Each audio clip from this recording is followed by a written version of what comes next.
Alors que dans quelques jours France 3 diffusera l'ultime épisode de Plus belle la vie, après 18 années d'intrigue au Mistral, Rebecca Hampton a accordé une interview au magazine Nous Deux, paru ce 15 novembre. Elle y évoque ses derniers tournages pour le feuilleton quotidien, mais aussi son déménagement de Marseille ou encore la chirurgie esthétique et sa fille Léa, âgée de 9 ans. Cette fille, la comédienne a élevé seule après s'être séparée du papa, un certain David Bérard, journaliste de la région Provence-Alpes-Côte d'Azur. Rebecca Hampton a toujours été très discrète vis-à-vis de cet ex et avait mis presque 10 ans à faire des confidences à son sujet.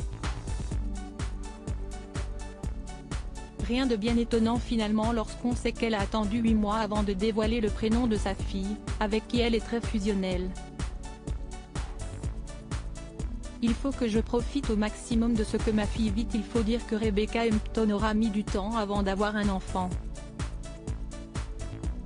Et à l'approche de passer le cap des 50 ans, au mois de mai prochain, elle se rend bien compte du temps qui file à vive allure. Ça ne me pose pas de problème particulier. Le seul souci, si est que j'ai été maman tard. J'ai eu ma fille à 40 ans, donc je me dis qu'il faut que je profite au maximum de ce que ma fille vit, parce que je n'aurai pas beaucoup de temps.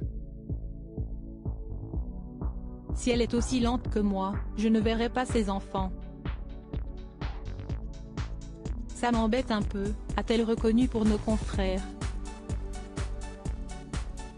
Pour le reste, l'interprète inoubliable de Céline Frémont n'a aucun mal avec le fait de prendre de l'âge, et plus particulièrement sous l'œil du grand public qui l'a découverte dans les années 1990 lorsqu'elle avait une vingtaine d'années.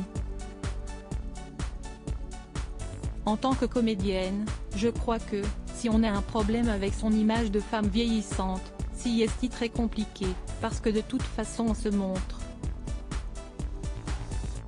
Je crois quelque chose qui est peut-être idiot, mais si on vieillit, si qu'on est encore là, si qu'on m'aime vachement bien.